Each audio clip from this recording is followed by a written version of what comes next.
which is the highest volcano of Europe, and not as active though as Stromboli. I think I have a picture of it here, but this is sort of part of the Italian consciousness, is that the world is beautiful, but it might just blow up in your face, right?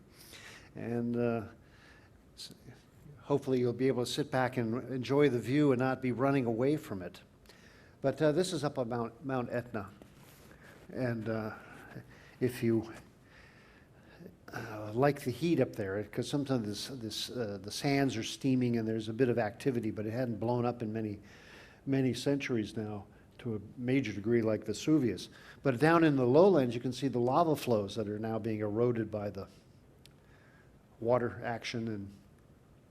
And this is just south of Messina. That's a castle up on a hill, which is part of the nature of medieval defenses. You'd make your post and guard it to keep the invaders from the sea from coming up into the upland. Now this is the island just north of Messina, in Sicily, Stromboli. We know it as a kind of a pastry or a party snapper. They're called Stromboli. That's because this is a volcano that erupts every day, and it's always a little steamy, and then occasionally it spits fire. And so there are a few people who amazingly live on the island, but mostly people go out on a boat and go around and then watch it as it spittles down into the sea. So this is the most entertaining volcano so far because nobody actually gets hurt by it.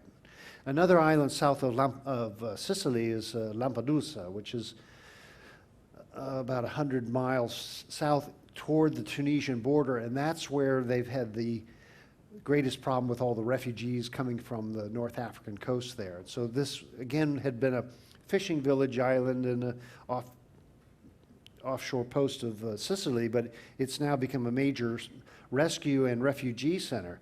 That's matched with its beautiful beaches and resorts there. There's an Italian film called La Terra Firma, if you ever get to see it, about a fishing family in Lampedusa who, against the law, go out and save people because they say it's our duty to save people in the ocean. I cannot not do it.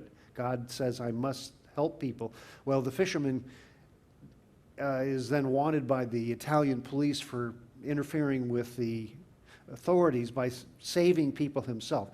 It's a kind of an anguishing tale of our times there because this is such a problem all through the Mediterranean. I've been running a ship out of Spain, and we're thinking we actually have to leave the Mediterranean because our research where we were on the North African coast, we were so exposed to refugees, and by law we must help them, we must save them.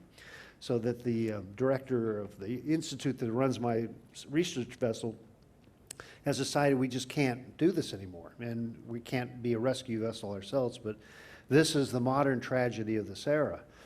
Now, of course, in Sicily, invaders are a common experience from all sides, the Arabs, the Ottomans, the Greeks, the whoever, including World War II.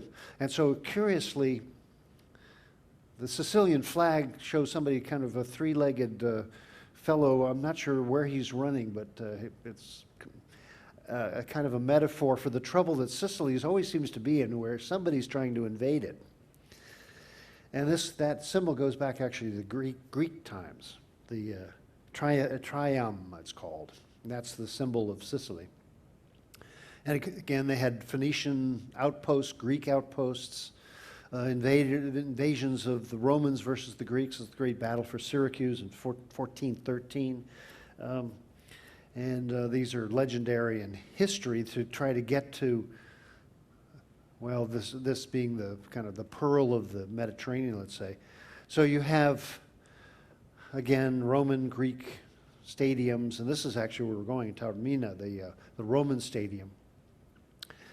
And Sicily was always a wealthy place, primarily because it had good agriculture, it had wine, it had better weather than in northern Italy.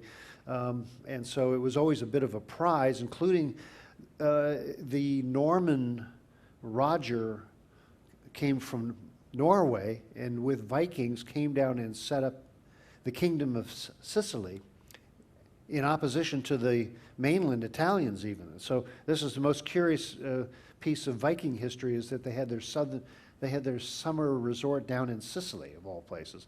And Roger was a great military leader. Then he donned, let's say, an Italian-style robes and such, and built tremendous fortresses around to protect his kingdom.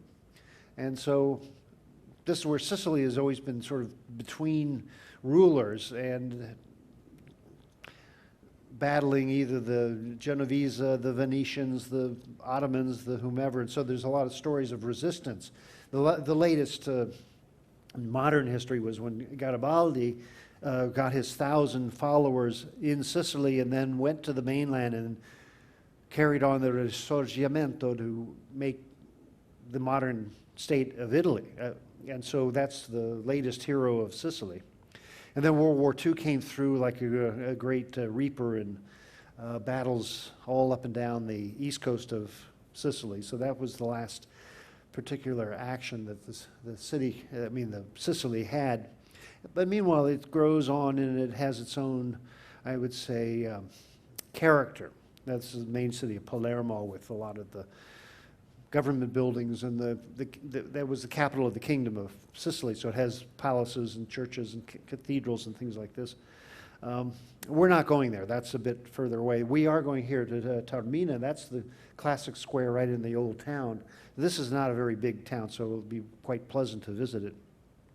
And it's near the Straits of Messina, which is just, we'll be landing just south of this, but this is the famous Straits of Scylla, which was where the Odyssey describes going through with the sirens singing to the sailors, and Odysseus put the wax in his ears and he was tied to the mast so he could listen to the music without being dashed onto the rocks.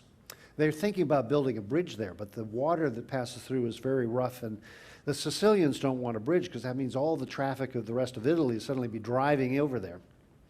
No, that didn't come through, but here's I'll leave you this view of the cathedral in Messina, which is, we won't go there again, but it particularly has this beautiful active clock tower with a sounding cuckoo, and so this is where the Sicilian nature comes out as sort of exuberant, I'd call it, and also very immoderate. And I was reading somebody talking about why are the Sicilians so belligerent and or charming, and the writer said it's because they are so used to battling foreigners and trying to protect their own family, their own village, and everybody's always been out to get them, and now they don't even like to be part of the bigger nation of Italy. And the Cosa Nostra, or the mafia, have been described historically as having been the self-protection compacts in villages with secrecy and, let's say, a bag of bad tricks to try to protect the local people from exploitation from outsiders. Now, when you transfer that to other places in the world, it's not quite as benign. But that the Sicilians sort of have this, let's say, animated and sometimes belligerent quality comes from a historical background. But meanwhile, when you're there now, it's very beautiful. This is actually the far west coast of Sicily. This is actually the symbol for Messina, and I'm just going to leave you there because that's where if we have a chance, I don't know if it's going to be in Taormina, but they have a lot of festivals, a lot of animated music, carnival. I mean, you get this in the rest of Italy, but in Sicily, it's particularly colorful. This is one of the old carts, the painted up Sicilian carts, which are now just used for pictures, let's say, but and they have their own food, the rice balls, arancini, wine, and the famous cannoli. So, I mean, if you're from New York, and particularly much of the Italian culture in New York is actually Sicilian, and quite distinctive from other parts. These are some of the puppets that they bring out for dancing in the streets and carnival. So there's a lot of life if you catch it at the right moment. This is again the carnival before Lent, and that's when it's probably the most fun to be here. I'll leave you with this farewell from Our Lady of the Harbor of Messina, who we may see as we go by there, standing in her golden robes above the Mediterranean.